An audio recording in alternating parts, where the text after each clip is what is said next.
Кто мы? Вопрос задать, кто мы? Какие вот Творческие всегда. люди. Да, нет, я больше все-таки художник, конечно, да. Ну, я как бы себя позиционирую. Ну, я это Творческий такой... человек, мне кажется, любой творческий человек, он не может просто быть в одной сфере. Я думаю. Чем шире диапазон мышления, то есть во всех каких-то других отраслях, тем он креативнее. Прадед говорил, то, что мужчина должен иметь 71 профессию, уметь.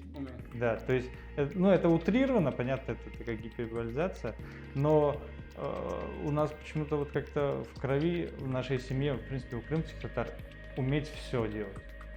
Эти молодые люди – настоящий симбиоз таланта, креативности и глубокой связи со своими корнями. Один художник, чьи полотна дышат цветом и эмоциями, другой – режиссер, оператор и клипмейкер. Они выросли в семье, где искусство было не просто увлечением, а образом жизни. Дом, наполненный творчеством, стал для них естественной средой, где с детства проявлялись их собственные интересы и таланты, а отец своим примером непринужденно поддерживал и направлял их.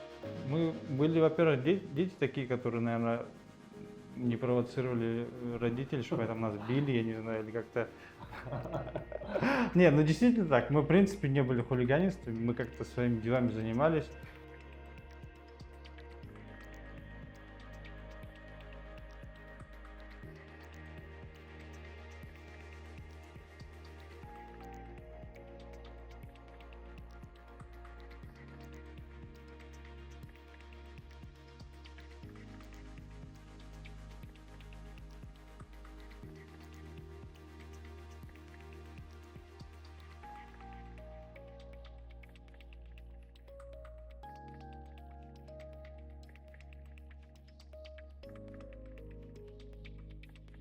Эдем, когда был ребенком?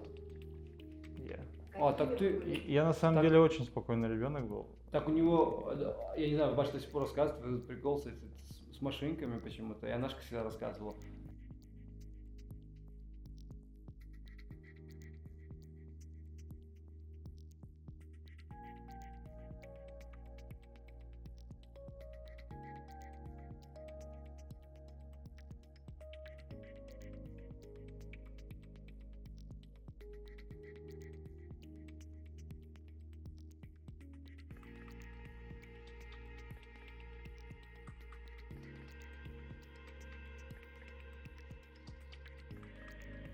Я вот когда брал эту модельку, мне казалось, вот, наверное, это как вот такое видение кадра, что ли, может быть. И я вот с ней визуализировал, как она дрифтует, как она здесь заходит в поворот.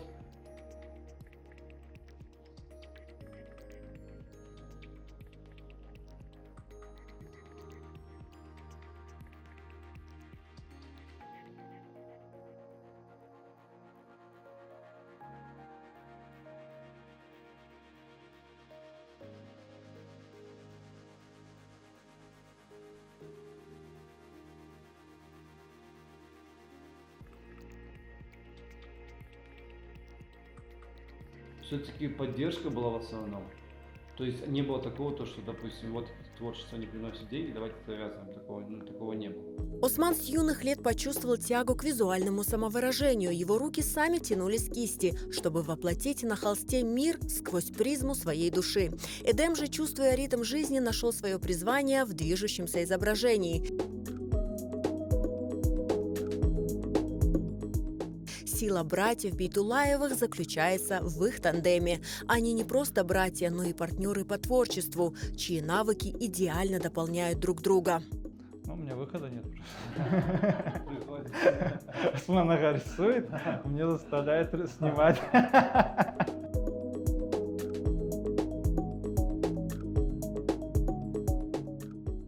В любом случае, это знаете как? Это вот как иметь, то есть, сольную карьеру или быть в группе.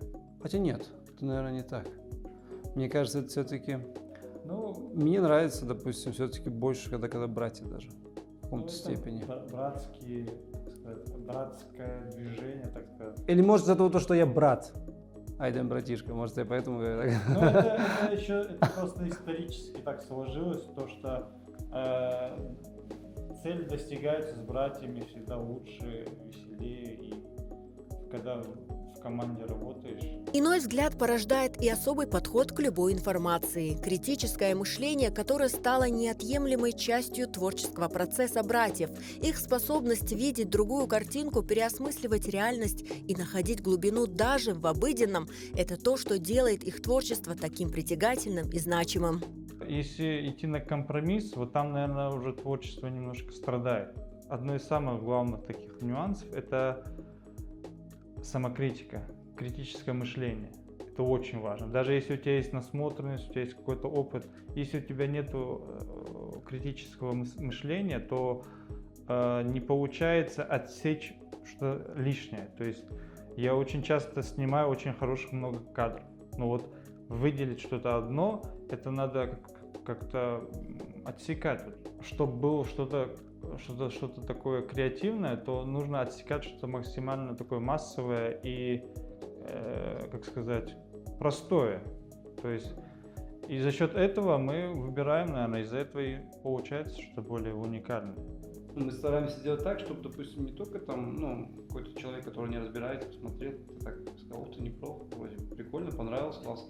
А чтобы, допустим, даже профессионал какой-то посмотрел и как бы даже, чтобы нам не стыдно даже было во весь, любой точке мира, увидел и как бы ей это понравилось, то есть достойно, допустим, ролик или достойно какая-то работа определенная. Если ты берешь самую высшую цель, то ты в любом случае вот эти средние какие-то уровни просто перепрыгиваешь, ставишь большую цель. И нам это всегда, получается, внушал. И мы всегда стремимся, даже если когда мы рилс делаем с Усманом, мы всегда рассчитываем, что этот рилс выстрелит на весь мир. И это вполне реально. Бейтулаевы – яркий пример того, как можно современно и креативно интерпретировать культурное наследие. Они не забывают о корнях, но дают им возможность дышать в новом контексте. То, что нас как раз-таки отличает от других, это наш крымско-татарский, то есть крымско-татарская тематика, если мы ее используем в любых сферах, то тоже отличает нас от других. То есть это изюминка как раз. В нашем народе есть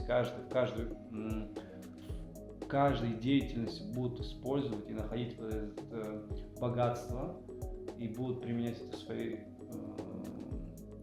деятельности, это будет круто. Очень важный момент выражать свои работы по самым современным методам. То есть я часто вижу, у нас есть очень много талантливых, креативных, творческих людей, но они а достаточно сильно отстали в выражении своих идей. Я считаю, это нужно популяризировать через самые современные источники.